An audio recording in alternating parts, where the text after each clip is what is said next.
You can support In the Past Lane with a donation via Patreon or PayPal. Just go to inthepastlane.com and click on support. Thanks. Whoa, hit the brakes. You've arrived at the #1 drive-by for American history.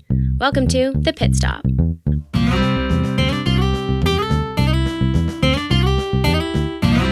Brought to you by In the Past Lane, the podcast about history and why it matters.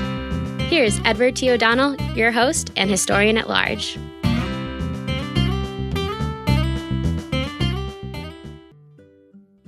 Hi, everyone. Welcome to The Pit Stop, your Monday morning source for history on the go in just about 5 minutes. We offer this mini-feature every Monday, in addition to our regular full-feature episodes. Here's what happened in American history the week of July 8th, 2019. Let's start with birthdays.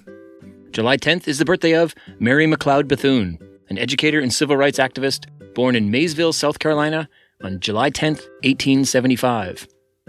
July 11th is the birthday of the 6th President of the United States, John Quincy Adams, who was born July 11th, 1767 in Braintree, Massachusetts. He, of course, is the son of John and Abigail Adams.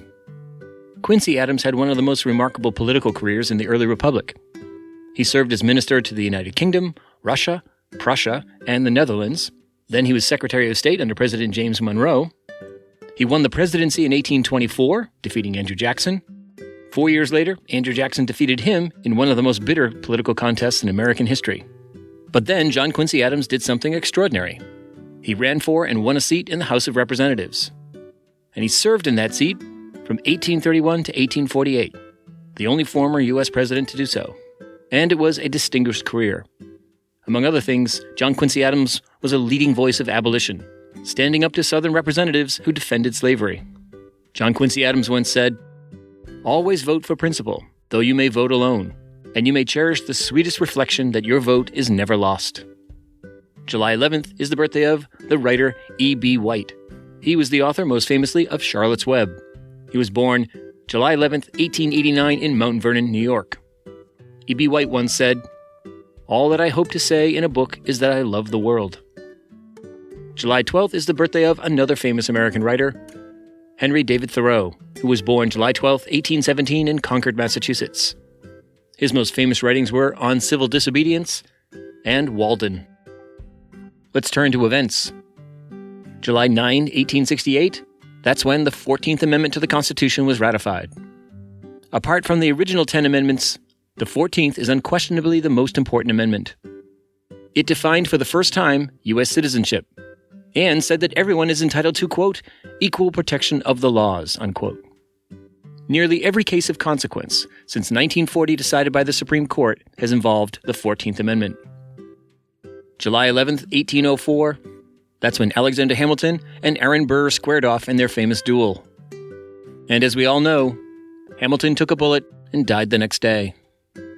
July 12, 1862, that's when Congress established the Medal of Honor to honor, quote, gallantry in action during the Civil War. And here's a fun fact about that award. Its official name is not the Congressional Medal of Honor. It's an award presented by the President on behalf of Congress, but the name itself is Medal of Honor.